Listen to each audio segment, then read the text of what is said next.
Ce que nous devons faire pour les prochaines années, garder cette force que nous avons apportée à l'école par les réformes que nous avons engagées, par les moyens que nous avons dégagés, faire que le budget de l'éducation reste le premier budget du pays, mais nous devons renforcer encore un certain nombre de changements. Je pense notamment entre le collège et le lycée.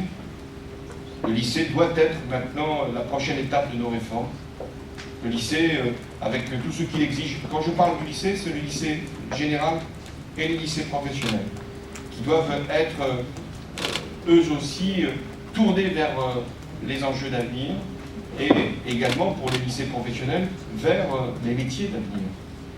Nous aurons aussi à faire en sorte que nous puissions mieux assurer la transition entre le lycée et l'enseignement supérieur. On ne peut pas accepter que des familles se sacrifient, que des jeunes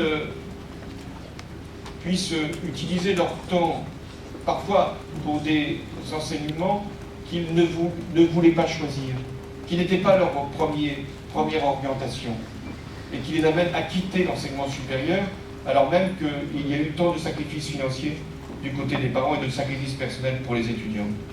Nous devons faire en sorte que l'université puisse accueillir davantage. Dans les stratégies que nous avons à 10 ans, nous devons nous donner comme objectif que 60% d'une classe d'âge puisse être diplômée de la licence.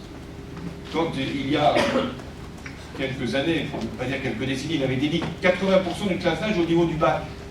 Beaucoup avaient souri. Nous y sommes. Nous avons même dépassé cet objectif.